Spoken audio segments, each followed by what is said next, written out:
Hi. Nice to see all of you again. It is nice to be seen. We're usually just a nebulous mist.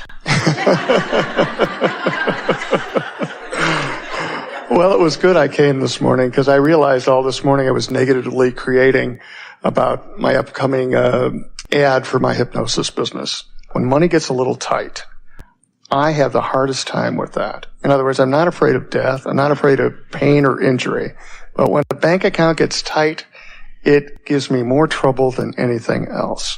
I just wonder if you had some words for me to help deal with that. Well, first we want to say to you that it feels like that because that's about as uncomfortable as you get. In other words, it's as uncomfortable as I get. We would say that there could be someone saying something like, oh yeah, I used to worry about money, but now I'm dying of this dreaded disease. This is the thing that's really bothering me. And that's why I keep going, hey, that guy's got cancer and I'm worried about next month's rent, you know?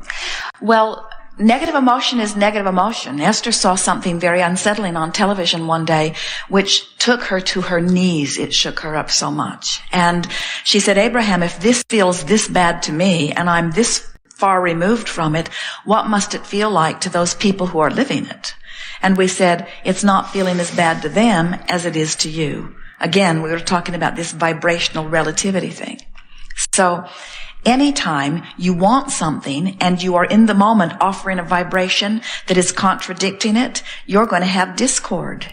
There isn't a subject that is more thought about in your environment than the subject of money, because money, it does not need to be, but it usually is very closely tied to your sensation of well-being, to your sensation of being able to create many other things. And so it's just a vibration that most of you, even while you were in your mother's womb, were picking up on vibrations of lack from the environment around you. There is a pervasive philosophy in your society, and it doesn't matter which part of the world your society is, there is a pervasive belief in the society of humandom that says that the pile of resources is a finite pile. And if somebody's getting more than their fair share, then somebody else is going to be deprived of it. We want you to know that in your vibrational future is more abundance than you have time to spend in this and 100 lifetimes. And it is all there, activated and ready for you. You've been launching rockets of desire. We have never seen more activation waiting in vibrational escrow around the subject of abundance before than what we are feeling that you have put there for yourself. So all you have to do is find some way of getting closer to trusting that it's there, which is further from doubting. In other words, it's all about that emotional journey. It is. And as you make that journey, you only have to trust a little more for some of it to come in. You don't have to have absolute faith and belief for things to improve. You just got to start tipping that way. We also want to say to you that we have not said this here today, but it is really important to know all of this launching of thought that we've been talking about, because what I'm thinking and what I'm feeling and what is manifesting is always a vibrational match. So your vibrational future has probabilities of things that you're going to love when they unfold and things that you would not love when they unfold. In other words, as you've been beating the drum of different things, you've launched different things into your vibrational future. As you feel negative emotion as you're walking merrily along your way, that means you're walking toward the manifestations of things you do not want. Okay. When you feel positive emotion as you are walking along, that means you're walking toward things that you're going to like when they unfold. 99% of every creation is complete. So when something not wanted happen and you say, where did that come from? That just came out of the blue. We say, hardly. You've been practicing the vibration of that. So when you complain about money, what are you walking toward? When you are thrilled about money, what are you walking toward? When you feel appreciation of what's there, what are you walking toward? When you feel hopeful, what are you walking toward? When you feel doubtful, what are you walking toward? When you feel free, what are you walking toward? When you feel uncomfortable that somebody is charging too much for something, what are you walking toward? When you feel appreciative that you can get it at any price, what are you walking toward? When you appreciate the $4 $4 strawberry, what are you walking toward? When you condemn the $4 strawberry, what are you walking toward? In other words, so many things are tied to your vibrational proclivity relative to this. And there is an abundance lined up outside your door that's just going to knock you over, except by the time you get there, it won't knock you over because it will feel like the next logical step. Don't be hard on yourself, because you are not deliberately holding yourself apart from the vibration that lets in what you want, any more than any of your clients are deliberately holding themselves in a vibrational pattern that doesn't let them in. Okay. You're coaching people into self-hypnosis. So let's hear a little of it here for yourself. In other words, if you were coaching someone else and you wanted them to feel more abundant, wouldn't you offer words that would soothe them? And so, from where you stand, what is the most soothing statement for you that you can conjure from right here where you stand? I have so many wonderful ideas and projects, and they're all on the cusp of happening.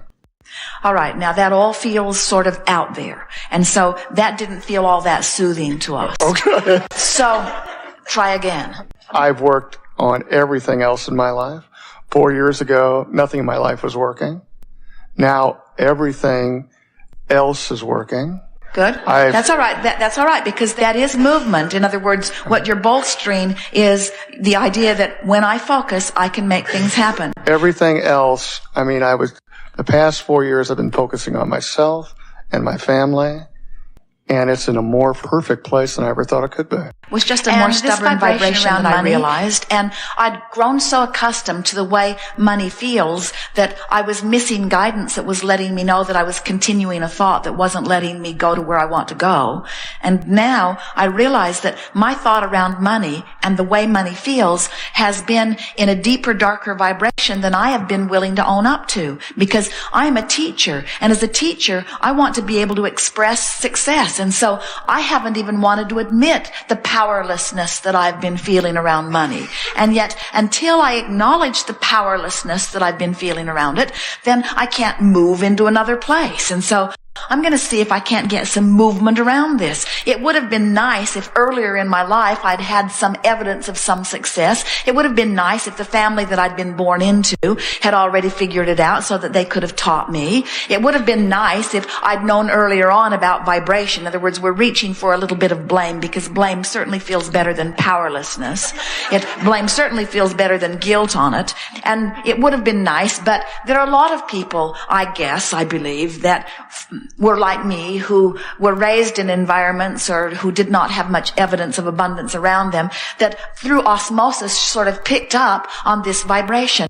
And about it, the more I think that maybe this might be a good thing for me to be living, because I have this one last thing that I'm going to vibe into place. And I'm talking to people all day, every day, who have vibrations stuck in their craw that they don't know how they got stuck there. There's certainly nothing wrong with having a sticking point, because all a sticking point is a habit of thought that contradicts something that I want. And for heaven's sakes, when you look around this world, how many people do you hear say you can have everything you want financially, in comparison with the people that hear you say, do you think money grows on trees? Do you think that you can have everything that you want? Do you think that the universe revolves around you? In other words, most people who surround me, we're speaking for you, stand in places where they believe utterly in the shortage of money. So much so that they've developed patterns of rage around people who have money.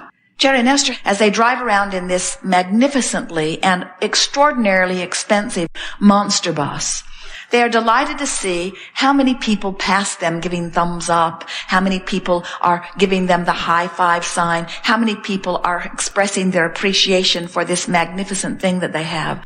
And Jerry says, I think it is because across the back of it we have written, life is supposed to be fun. In other words, it lets people know that the idea of feeling good and the idea of having fun and the idea of prosperity all sync up one with another. In other words, you've got to make peace with the idea of prosperity. And we think that you're like so many people. We don't think you have. We think that you are born into a culture, and most people are, where you've decided that those people who are really abundant are on the wrong side of the chart. You know how many people come to gatherings like this, and for years they wanted to debate the issue of spirituality versus materialism. So let us ask you, when you are splitting up a pie somewhere, do you get yours and never mind what anybody else has? Or are you always considerate of others first?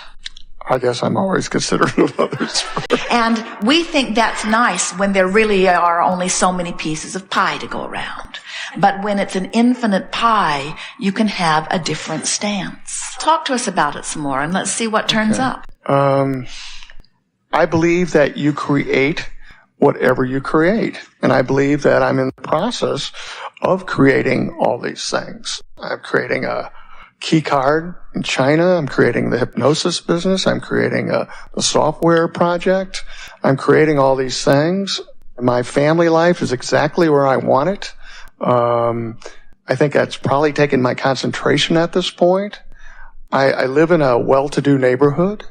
I don't feel that I begrudge anybody else what they have. So if you can now turn it toward the subject at hand. Okay. In other words, you have very carefully avoided the topic that we're talking about here. Okay. So talk about that. Where are the words? You haven't practiced them. You see, the words that you've practiced, you don't want to speak here. The words that I practiced? The words that you feel around the subject of dollars, you don't think are appropriate in the attitude of creating dollars. When we ask you for the words that are appropriate, you can't find them because you haven't practiced them. Talk to us about what's happening right now. Let us use the words that we've been using because they really are easier to hear. Make peace for yourself with where you are about money. Make peace about where I'm at. I've got 3 months worth of money. Good for you. I have 3 months worth of money. A lot of people live from paycheck to paycheck, and I have been there before. I have 3 months of buffer. That's pretty darn good. I have 3 months of buffer and all kinds of things, but 3 months of buffer. And what else? So I've got 3 months worth of money, got an ad going out next week. My wife, who's always had a hard time with this, is in a totally different place. She has faith in me. I've handled everything else in my life. Whatever happens, I'll handle. The house is taken care of. Kids are in a good place. I've been making more of this money issue than it really deserves.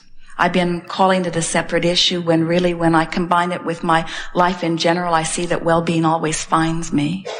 Well-being has always come to me in a lot of varieties of ways, and it has always flowed in to the degree of money that I would allow at any point in time. I may have been using money as my measurement of success and always reaching for more. And I am beginning to realize that there is this feeling that happens within me that now I am clear that I am always going to be incomplete, that from wherever I stand, I will always desire something more. And I might have been chasing an illusion in thinking that at some point I could finally get it all done. And now I'm realizing I will never, nor would I ever want to get to the place where I get it all done, because the new idea is what is calling the new life through me. I will always be asking for more of everything. I will always be asking for more money, for more clarity, for more abundance on all issues. I will always be asking for more fun, more entertainment, more opportunity to be of value. I will always be asking for more opportunity to appreciate and to be appreciated. I will always be asking for more of all of these things. And I will always be asking for more oxygen in and out, in and out, in and out. I will always be asking for more abundance in and out, in and out, in and out. And I really do not need a bunch of money piled up beyond 3 months. That is certainly a wonderful buffer. 3 months is way more oxygen than I've got piled up outside my door. I'm really trusting that anything I need, if I run or if I ask more, if my body asks for more, I trust that the oxygen resources will be there.